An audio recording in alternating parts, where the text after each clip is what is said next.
Hello दोस्तों, आप सभी लोग हमारे यूट्यूब चैनल MKS स्टूडियो में हार्दिक स्वागत है। जैसे फ्रेंड की पिछली वीडियो में चर्चा क्या किए थे, क्लास 9 के जो केमिस्ट्री स्टार्ट किए थे उसमें बताया था द्रव्य के बारे में तथा उसकी अवस्था के बारे में तथा उसके आणविक सिद्धांत के बारे में। इस वीडियो में चर्चा करें द्रव्य की अवस्था परिवर्तन के भौतिक गुण, मतलब कि उसकी अवस्था परिवर्तन जब होगा तो कौन कौन से भौतिक गुण उसमें भाग लेते हैं। देखिए, पहला आता है गलनांक की बात, तब आता है हिमांक की बात, तब आता है कौन सा क्वथनांक और द्रवणांक और वाष्पीकरण और संघनन तथा कौन सा ऊर्ध्वपातन। ये मतलब कि उसकी अवस्था परिवर्तन के भाग लेते हैं। देखिए, सबके बारे में एक एक करके सबकी चर्चा करेंगे। देखिए, पहला कौन सा है गलनांक। पहले कौन सा उठाएंगे, गलनांक। गलनांक देखिए, इसका शाब्दिक अर्थ होता है गलनांक मतलब कि गलना, गलना या पिघलना। इसका शाब्दिक अर्थ क्या होता है, गलना या पिघलना। जिससे बात करेंगे बर्फ से, ठीक ना, हमारा क्या है बर्फ, बर्फ से हमारा बन गया द्रव यानी हमारा जल। देखिए, ये किस अवस्था में, ये हमारा है ठोस अवस्था में, ठोस। और द्रव कौन किस अवस्था में, ये हमारा है जल है गैस द्रव अवस्था में। अब देखिए, ये हमारा बर्फ से मतलब कि ठोस है, ठोस से हमारा क्या बन गया, द्रव बन गया। तो बताइए कि जो बर्फ है तो मतलब कि जल कैसे बना है, पिघलेगा या तो गलेगा तब ना बनेगा। तो इसको क्या बोलते हैं, गलनांक। जब इसका डिफिनीशन देखिए कैसे बोलेंगे कि यदि वायुमंडलीय के मानक दाब पर जब कोई ठोस द्रव अवस्था में परिवर्तित होता है, जब कोई ठोस द्रव अवस्था में परिवर्तित होता है उस क्रिया को क्या बोलते हैं, गलनांक बोलते हैं। ठीक ना, क्या बोले कि वायुमंडलीय के मानक दाब पर जब कोई ठोस द्रव अवस्था में परिवर्तित होता है उस क्रिया को क्या बोलते हैं, गलनांक। गलनांक का शाब्दिक अर्थ क्या होता है, इसका शाब्दिक अर्थ होता है गलना या पिघलना। ठीक ना, इसका देखिए डिफिनीशन लिख रहे हैं। देखिए क्या बोले, वायुमंडलीय के मानक दाब पर, वायुमंडलीय के मानक दाब पर जब कोई पदार्थ ठोस अवस्था से, ठोस अवस्था से द्रव अवस्था में, द्रव अवस्था में परिवर्तन होता है उसे पदार्थ का गलनांक कहते हैं। जैसे क्या लिखेंगे, जैसे बर्फ से जल का बनना। देखिए, हमारा बर्फ क्या है, बर्फ हमारा ठोस है। जल क्या है हमारा, ये जल हमारा क्या है, द्रव है। ठीक ना, इसका शाब्दिक क्या होता है, गलना तथा पिघलना। अब देखिए क्या लिखे, वायुमंडलीय के मानक दाब पर जब कोई पदार्थ ठोस अवस्था से द्रव अवस्था में, क्या है, ठोस अवस्था से द्रव अवस्था में परिवर्तित होता है उस क्रिया को क्या बोलते हैं, उसको बोलते हैं गलनांक। गलना मतलब पिघलना। ठीक ना, अब देखिए अब बात ही मांग की। ठीक ना, तो इतना नोट कर लीजिए। अब देखिए कौन सी चर्चा करेंगे, अभिमांग के बारे में।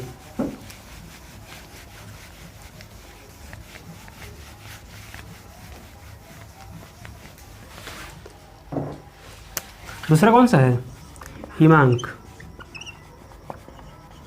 देखिए, इसका शाब्दिक अर्थ क्या था, गलना, तो इसका होगा जमना, जमना। ठीक ना, इसमें कंडीशन क्या, इसमें कंडीशन होता है कि जब कोई द्रव ठोस अवस्था में परिवर्तित हो जाता है।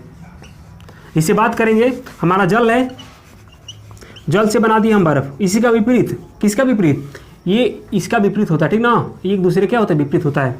उसमें क्या था, इसमें हमारा था ठोस से, ठोस से क्या बना था हमारा, द्रव। और इसमें क्या बन रहा है, द्रव से क्या बनेगा, ठोस बनेगा। तो देखिए, इसमें हिमांक मतलब का शाब्दिक अर्थ होता है जमना, जमेगा। ये बताइए कि जब जल है तो जल से बर्फ कब बनेगा, जब जमेगा तभी ना। तो वो कंडीशन क्या होता है, हिमांक होता है। तो इसमें बोलेंगे जब किसी वायुमंडलीय के मानक दाब पर जब कोई द्रव ठोस अवस्था में परिवर्तित होता है उस क्रिया को क्या बोलते हैं, हिमांक बोलते हैं। लिख देना। देखिए, वायुमंडलीय के, वायुमंडल के मानक दाब पर जब कोई पदार्थ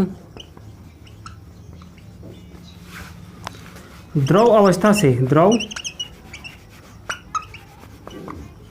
अवस्था से ठोस अवस्था में परिवर्तन होता है उसे पदार्थ का हिमांक कहते हैं। जैसे में इसमें क्या लिखेंगे, जल से बर्फ का बनना, ठीक ना। ये होते जल किस अवस्था, जल हमारा द्रव अवस्था में, बर्फ किस अवस्था में, ठोस अवस्था में।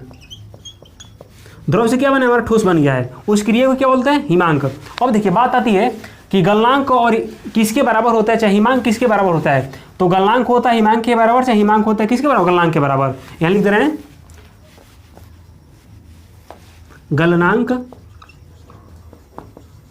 इक्वल टू क्या होता है, हिमांक।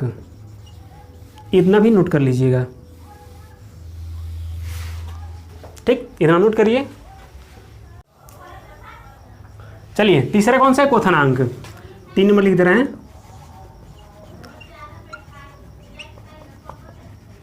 क्वथनांक। देखिए इसका शाब्दिक अर्थ होता है खौलना, ठीक ना। इसमें देखिए इसमें होता है द्रव से हमारा बनता है गैस, द्रव से क्या बनेगा, गैस। गैस मतलब जलवाष्प, जल वाष्प। अब देखिए इसमें और क्या हो रहा है, द्रव से कौन सा कंडीशन अप्लाई हो रहा है, द्रव से बन रहा है गैस। तो इसको बोलेंगे कि जब कोई पदार्थ द्रव अवस्था से गैसीय अवस्था में परिवर्तित होता है उसे क्या बोलते हैं, क्वथनांक। इसका डिफिनेशन बताइए तो उसी टाइप का होगा, बस खाली कि क्या उसकी अवस्था परिवर्तन में क्या हो रहा है, बस केवल अंतर हो जाएगा।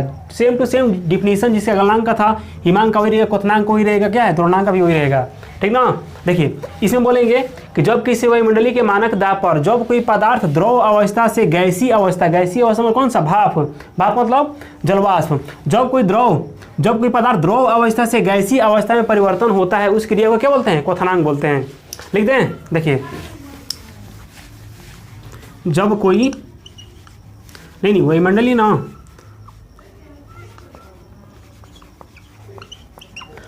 वायुमंडल के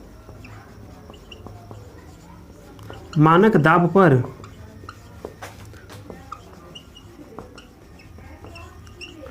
जब कोई पदार्थ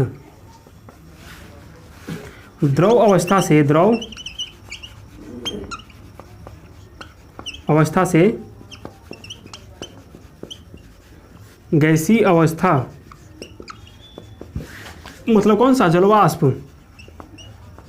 जलवाष्प गैसीय अवस्था में परिवर्तन होता है उसे क्वथनांक कहते हैं, क्वथनांक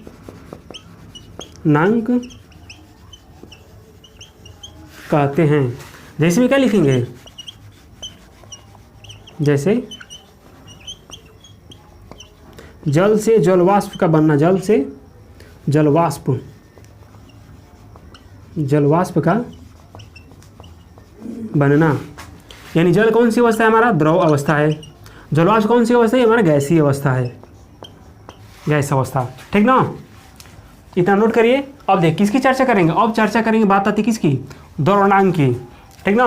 हटा दें, देखिए अब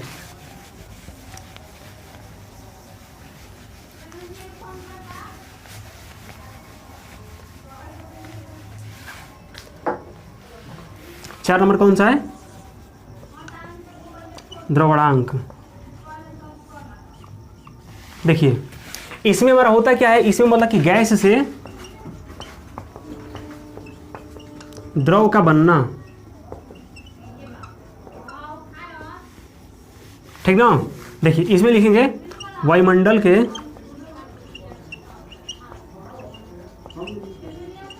मानक दाब पर जब कोई पदार्थ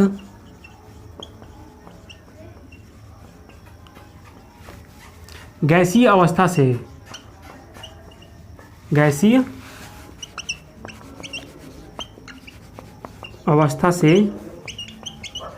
द्रव अवस्था में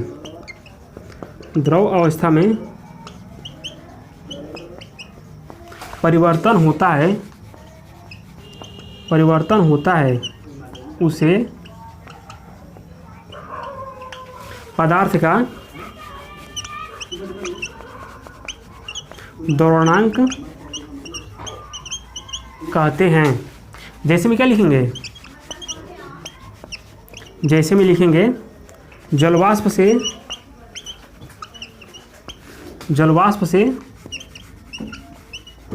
द्रव का बनना। देखिए इसमें क्या लिखे, ये हमारा क्या है, जलवाष्प क्या है, गैसीय अवस्था है, क्या है, गैस है, और द्रव क्या है, द्रव अवस्था में। द्रव का लिखेंगे क्या लिखेंगे, जल का बनना, ये लिख लीजिएगा, जल का बनना। जलवाष्प मतलब कौन सा है, इसको लिखिए गैस से, वही ना होता है जलवाष्प मतलब क्या होता है, गैस। अब देखिए चर्चा अब बात आती है कि द्रवणांक किसके बराबर होते चाहे क्वथनांक किसके बराबर, तो क्वथनांक ये एक दूसरे का क्या होता है, अपोजिट होता है, तो एक दूसरे का बराबर भी होता है। यहाँ क्या लिखेंगे, उसी की तरह क्वथनांक इक्वल टू, क्वथनांक किसके बराबर होता है, द्रवणांक। द्रवणांक एक दूसरे क्या होते हैं, बराबर होते हैं। इतना नोट करिए। अब चर्चा करें कौन सा, वाष्पीकरण का। चलिए अगला नंबर किसका है, वाष्पीकरण का। 5 नंबर वाष्पीकरण। देखिए इस कंडीशन में हमारा द्रव से क्या बनता है, इसमें भी द्रव से हमारा गैस बनता है। देखिए और किस में बना था, और हम बना था इसमें द्रव से क्या था, गैस। लेकिन देखिए इसमें वाष्पीकरण क्या होता है कि क्वथनांक से नीचे ताप पर ही मतलब कि द्रव से गैसीय अवस्था में परिवर्तन होने लगता है। क्या बोलेंगे, वाष्पीकरण मतलब कि वह क्रिया, मतलब कि जो क्वथनांक से नीचे ताप पर ही द्रव क्या होता है, गैसीय अवस्था में परिवर्तित होने लगता है, उस क्रिया को क्या बोलते हैं, वाष्पीकरण क्रिया। देखिए वाष्पीकरण क्रिया प्रत्येक जगह पे होती है, यानी प्रत्येक ताप पे होती रहती है। देखिए इसके लिए क्वथनांक को होने के लिए एक निश्चित ताप होना चाहिए, मतलब कि जल को जब खौलाएंगे तो इसका ताप कितना होता है, 100 डिग्री सेंटीग्रेड होता है। जब तक इसको 100 डिग्री ताप मिलेगा नहीं तब तक खौलेगा नहीं। लेकिन इसमें वाष्पीकरण में ऐसा नहीं है, ठीक ना। इसमें क्या होता है, क्वथनांक से नीचे ताप पर ही मतलब कि द्रव का गैस रूप में परिवर्तित होना, यह कहलाता है वाष्पीकरण कहलाता है। इसका निश्चित ताप होता है लेकिन इसका निश्चित ताप नहीं होता है, ठीक ना। क्या लिखेंगे इसका, क्वथनांक से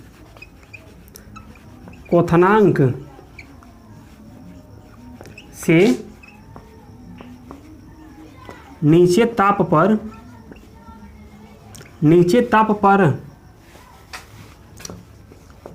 ही द्रव का गैस अवस्था में परिवर्तन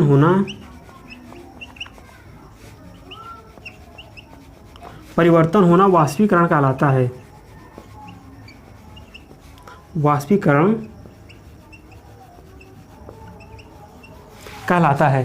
देखिए उसमें हम क्या लिखे थे, इसमें मतलब कि द्रव का गैस में बदलता है हमारा इसमें क्या है, वाष्पीकरण में द्रव से गैस का बदलना क्या है, द्रव का गैसीय अवस्था में परिवर्तन होने क्या कहलाता है, वाष्पीकरण कहलाता है। लेकिन इसमें मतलब कि निश्चित ताप होता है, लेकिन वाष्पीकरण में कोई निश्चित ताप नहीं होता है। यह मतलब कि प्रत्येक ताप पे वाष्पीकरण की क्रिया होती रहती है। अब देखिए इसके उदाहरण समझिए, जैसे गीला कपड़ा होता है, मतलब कि धूप में रखते हैं चाहे छाँव में रखें, वो सूख जाता है। सूखता क्यों है, तो सूखता है मतलब कि वाष्पीकरण की क्रिया द्वारा होती है। ये बताइए कि कपड़ा को सुखाने के लिए अलग से ताप देते हैं क्या, मतलब कि दिन में तो सूर्य का प्रकाश मिलता है, लेकिन रात में क्या उसको कहाँ से ताप मिलेगा, नहीं मिलेगा। जो होता है वाष्पीकरण क्रिया होती है, प्रत्येक ताप पे होती रहती है। इसमें होता क्या है, जो द्रव मतलब कि कपड़ा में जो द्रव के कण छोटे छोटे अणु होते हैं, मतलब कि मुक्त होकर के मतलब कि गैसीय रूप में परिवर्तित हो जाते हैं, लेकिन बिना ताप पे। और जब क्वथनांक की बात करते हैं, इसे मतलब कि द्रव के अणु मतलब कि मुक्त होकर किस अवस्था में चले जाते हैं, गैसीय अवस्था में चले जाते हैं, लेकिन निश्चित ताप पर। इसके लिए मतलब कि निश्चित ताप नहीं होता है, लेकिन क्वथनांक होने के लिए निश्चित ताप होता है। देखिए वाष्पीकरण में जो घटना घटेगा वही घटेगा, और जो क्वथनांक में घटना घटेगा वही घटेगा। इसमें होता क्या है कि द्रव गैस रूप में बदलता है, इसमें क्या था, द्रव गैस में बदलता है, लेकिन इसके लिए निश्चित ताप नहीं होता है, लेकिन इसके लिए निश्चित ताप होता है, ठीक ना। इसके दैनिक उदाहरण समझ सकते हैं, जैसे किसी तालाब का सूखना या खेत खलिहान का सूखना, जो पानी वाला क्षेत्र होता है धीरे धीरे सूखने लगता है, तो वाष्पीकरण की क्रिया के कारण सूखता है। अब देखिए, और जो क्वथनांक होता है तो क्वथनांक एक तीव्र अभिक्रिया होती है, मतलब तीव्र क्रिया होती है। जब भी क्वथनांक खोलेगा मतलब कि जल का क्या होता है, गैस में बदलता है, तो मतलब तेजी से बदलने लगता है। लेकिन जो वाष्पीकरण होता है तो वाष्पीकरण में द्रव का मतलब कि गैस के रूप में बदलना है धीरे धीरे होता है, मतलब मंद अभिक्रिया होती है। ऐसे कपड़ा जो होता है सुखाते हैं उसको धूप में डाल के, तो ऐसा नहीं होता मतलब कि 1 मिनट में चाहे आधे घंटे मतलब पूरा सूख जाता है, ऐसा नहीं होता है। कपड़ा को भी सुखाते धीरे धीरे धीरे धीरे सूखता है। रात को सुखाएंगे तो रात को भी धीरे धीरे सूखेगा, मतलब किस कारण से होता है, वाष्पीकरण। वाष्पीकरण होता क्या है, तो इसमें द्रव का गैस में बदल जाता है किसी निश्चित ताप पर, मतलब कि इसका निश्चित ताप नहीं होता है। अब देखिए, अब चर्चा करेंगे कि देखिए वही कंडीशन इसमें हो रहा है, वही कंडीशन इसमें हो रहा है, क्यों ना इसकी दोनों की तुलना कर दिया जाए कि मुझे अंतर क्या होता है, ठीक ना। इसको नोट करिए 1 मिनट। अब अंतर बता रहे हैं, ठीक ना। वाष्पीकरण तथा किसमें अंतर, क्वथनांक में अंतर। काहे लिए कि मतलब कि दोनों में जो घटना घट रही है क्या है, वो एक ही समान घटना घट रही है, तो क्यों ना इसका तुलना कर दिया जाए। देखिए पहले पार्ट में लिखेंगे वाष्पीकरण और दूसरे पार्ट में लिखेंगे कौन सा, क्वथनांक।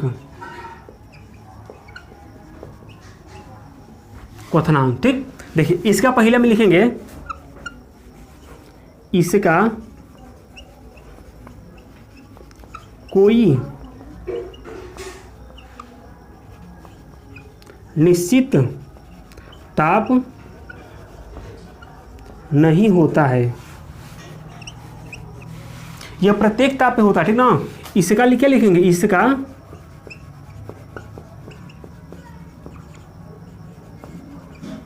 निश्चित ताप होता है, कितना होता है इसका, 100 डिग्री सेंटीग्रेड। ये तो प्रत्येक ताप पे होता रहेगा, ठीक ना। लिख दें, यह क्रिया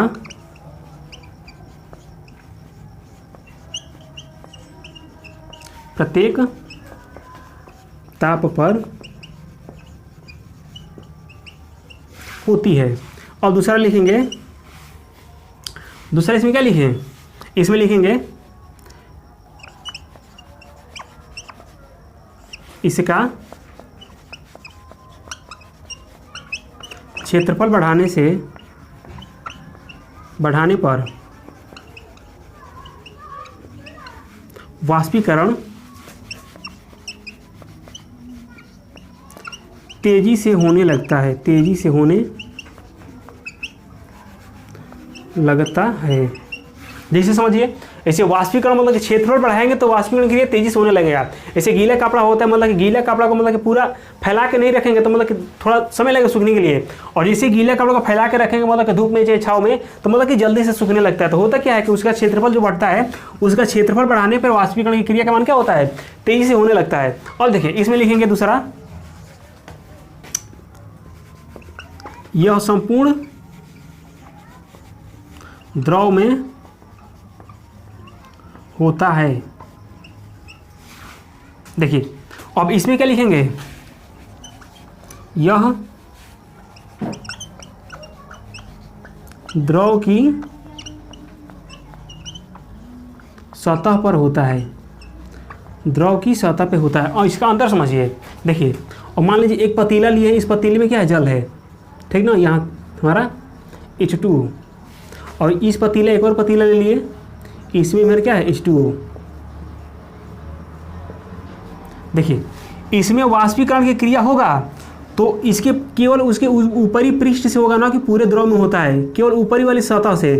देखिए इसके ऊपरी वाली सतह में होगा क्या, मतलब इसके जो जल के अणु होते हैं मुक्त होकर के धीरे धीरे किस अवस्था में चले जाएंगे, गैस अवस्था में चले जाएंगे, केवल ऊपरी सतह से ना कि इस वाले एरिया से, ठीक ना। केवल होता तो क्या, केवल होता है जो वाष्पीकरण घटना होती है तो केवल द्रव के ऊपरी सतह से मतलब कि वाष्पीकरण क्रिया होती है। और जब मतलब कि क्वथनांक की बात आता है, जब इसे ताप देकर के खौलाएंगे, ताप देंगे नीचे से तो जल खौलेगा, तो मतलब कि नीचे से ऊपर तक पूरा खौलने लगेगा। देखते हैं ना पानी खोलता है तो क्या होता है, नीचे से एकदम पूरे द्रव में मतलब होने लगता है। तो क्या लिखिए इसमें, यह संपूर्ण द्रव में होता है। क्वथनांक की क्रिया जो होता है तो पूरे द्रव में होगा, लेकिन वाष्पीकरण की क्रिया होगा तो केवल द्रव के ऊपरी सतह से होता है, ठीक ना। यही अंतर होता है इसका। अब देखिए अगला लिख रहे हैं,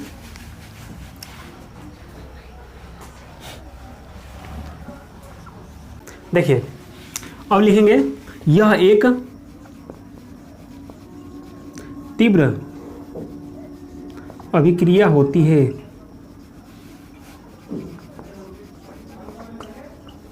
मतलब कि जो होता है, जो क्वथनांक से मतलब कि क्या होता है, द्रव से गैस में बदलता है, लेकिन तेजी से बदलता है।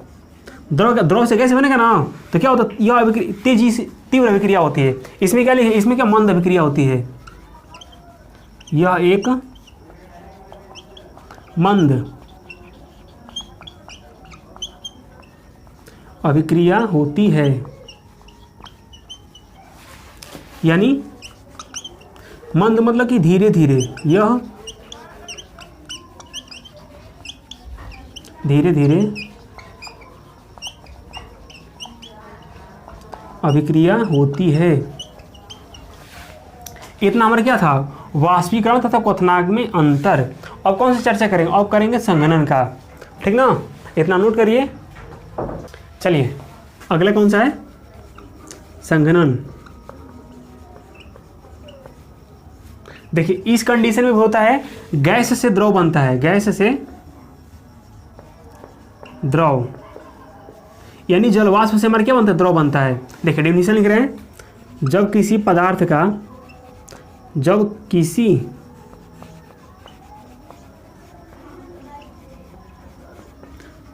का जलवाष्प अवस्था से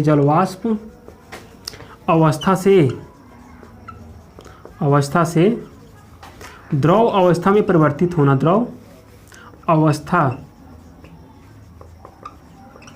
में बदलना संघनन कहलाता है। जैसे में ओस देखे ना, ओ शीत, जैसे ओस। अब देखिए मान लीजिए एक गिलास है, ठीक ना, इसमें रखे हैं जल H2O। देखिए अब देखें मतलब कि कांच के गिलास में मतलब कि जल लेते हैं, तो देखते हैं मतलब कि कुछ समय के बाद, ये 5 सेकंड या 10 मिनट के बाद देखते हैं मतलब कि जल के छोटे छोटे बूंद मतलब क्या होते हैं, गिलास के बाहरी सतह पे आके चिपक जाते हैं। ऐसे देखें ना, यदि किसी कांच के गिलास में जल लेंगे तो मतलब कि 2 मिनट के बाद या 4 मिनट के बाद कुछ समय पश्चात देखते हैं मतलब कि जल के छोटे छोटे कण मतलब कि उस गिलास के सतह पे आके इकट्ठे हो जाते हैं। तो ये बताइए कि जल कहाँ से आया, क्या जल मतलब कि जल के कण मतलब इस कांच को मतलब कि छेद करके यहाँ तक चला है, ऐसा नहीं होता है। जो जल के कण होते हैं मतलब कि संघनन की क्रिया करके मतलब कि जो जलवाष्प होंगे पहले, ठीक ना, ये जो जल है तो जल के अणु मुक्त होकर के वाष्पीकरण होगा, और वाष्पीकरण में क्या होता है, संघनन हो जाएगा, और मुक्त होकर के मतलब कि वायुमंडल में जाएंगे, वायुमंडल में क्या होंगे, आकर के मतलब उसी किनारे पर द्रव के रूप में क्या होंगे, इकट्ठा हो जाएंगे।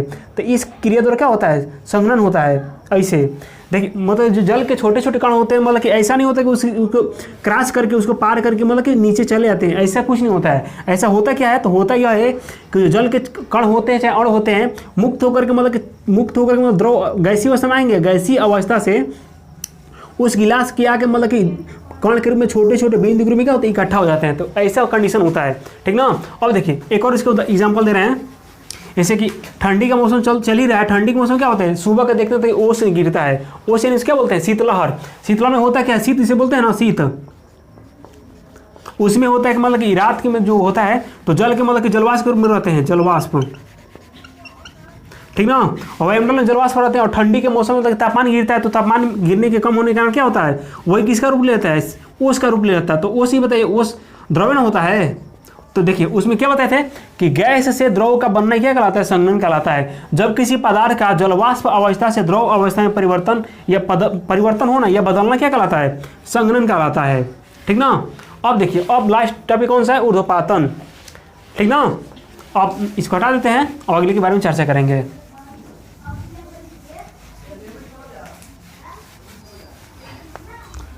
अब लास्ट है मेरा कौन सा, ऊर्ध्वपातन, 7 नंबर।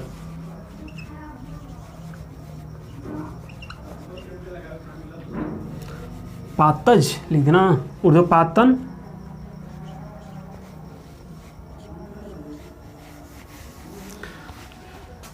देखिए ऊर्ध्वपातन किसे कहेंगे, तो जब कोई ठोस पदार्थ को ताप देने पर या गर्म करने पर ठोस अवस्था से गैस अवस्था में परिवर्तित हो जाता है, उस अभिक्रिया को बोलते हैं ऊर्ध्वपातन अभिक्रिया।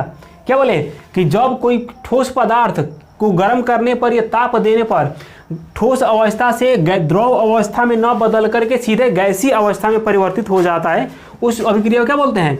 ऊर्ध्वपातन कहते हैं। अब लिखें कि ऊर्ध्वपातज क्यों लिखे हैं? तो वे पदार्थ जो मतलब कि ठोस अवस्था से गैस अवस्था में बदल जाते हैं, उस पदार्थ को बोला जाता है ऊर्ध्वपातज पदार्थ। ठीक ना?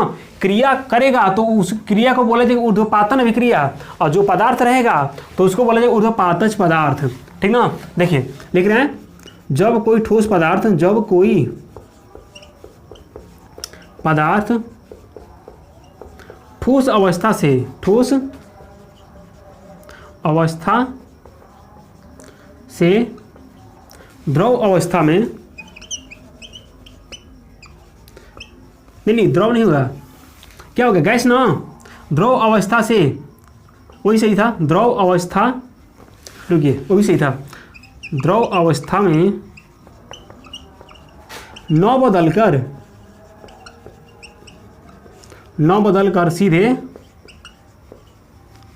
गैस अवस्था में बदल जाता है, सीधे गैस अवस्था में बदल जाता है, उसे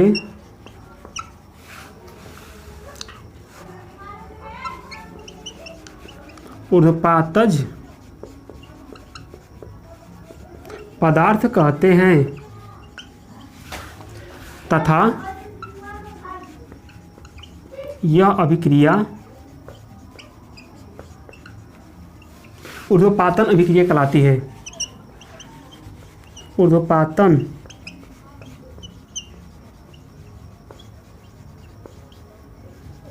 अभिक्रिया कहलाती है। जैसे उदाहरण ले लीजिए, कपूर तो जला ही होंगे। देखिए कपूर को जब मतलब कि ताप देंगे, नहीं गर्म करेंगे, तो मतलब क्या होता है? ठोस तो कपूर क्या होता है? ठोस ना होता है। ठोस से क्या हमारा सीधे बन जाता है गैस।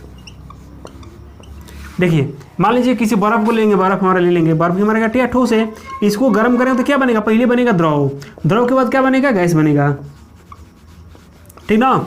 और जो बर्फ था, बर्फ को ताप दिया तो बन गया द्रव, द्रव से हमारा क्या बनेगा? गैस बन गया। इसका ताप को बढ़ाते जाएंगे तब बनेगा। अब देखिए गैस को मतलब कि जलवाष्प को लेकर के उसके ताप को कम करेंगे तो क्या बनेगा? पहले बनेगा द्रव, और ताप कम कर ताप करने के बाद क्या बनेगा? बर्फ बनेगा। अब देखिए लेकिन जो ऊर्ध्वपातज पदार्थ होता है, मतलब कि अधिक ताप दिए तो मतलब कि कब ठोस से किस अवस्था में चला गया? गैस अवस्था में। लेकिन इसके मतलब कि ताप को कम करेंगे तो मतलब कि जो गैस अवस्था में गया होता है उसी को ताप को कम करेंगे तो पुनः मतलब किस अवस्था मिलता है? ठोस अवस्था मिलेगा, ना कि द्रव अवस्था मिलता है। देखिए कंडीशन अप्लाई क्या होता है? देखिए कोई बर्फ होता है, इसको गर्म किए तो बनेगा द्रव, द्रव से क्या बनेगा? गैस बनेगा। और मतलब कि जलवाष्प को लेकर के ताप को कम करेंगे तो गैस से क्या बनेगा? पहले बनेगा द्रव, द्रव के बाद क्या बनेगा? गैस बनेगा, ठोस बनेगा। अब देखिए इसमें क्या होता है, जो ऊर्ध्वपातज पदार्थ जो होते हैं तो इसको ताप दिए तो बन गया गैस, लेकिन ताप को कम करेंगे तो गैस से क्या बनेगा? ठोस बनेगा। ऐसा समझो ना। देखिए इसके एग्जाम्पल में 2-3 उदाहरण दे रहे हैं कि कौन कौन से पदार्थ ऊर्ध्वपातज पदार्थ कहलाते हैं। जैसे देखिए, जैसे पहला होता है कपूर, ठीक ना? दूसरा होता है नौसादर, तीसरा होता है ठोस आयोडीन, ठोस आयोडीन, चौथा होता है अमोनियम क्लोराइड, अमोनियम क्लोराइड। ठीक ना? ये ऐसे पदार्थ होते हैं जिनको ताप देने पर मतलब कि ठोस से क्या बन जाते हैं? ठोस से सीधे बनते हैं गैस। इसमें क्या किए? ताप को अधिक करेंगे तब, ताप देने पर। अब देखिए अब गैस को, इसके ताप को कम करेंगे तो हमारा मिल जाएगा कौन सा? ठोस मिलेगा। जब ठोस से हमारा गैस बना तो क्या हमारा गैस से ठोस नहीं बन सकता है? वही होगा। ऐसे पदार्थ क्या होता है? ऊर्ध्वपातन अभिक्रिया कहलाते हैं, ऊर्ध्वपातन अभिक्रिया। और जो पदार्थ को लिया जाता है उदाहरण में कोई उपयोग में, वो पदार्थ में क्या कहलाता है? वो पदार्थ हमारा ऊर्ध्वपातज पदार्थ कहलाता है। ठीक ना? तो आप लोगों क्या हो गया? इतना टॉपिक खत्म हो गया। अब मिलते हैं अगले वीडियो में। यदि आप लोग को वीडियो अच्छा लगा हो तो लाइक, सब्सक्राइब, शेयर जरूर करो, कमेंट जरूर करते रहिएगा। ठीक ना? अब मिलते हैं अगले वीडियो में। थैंक्स।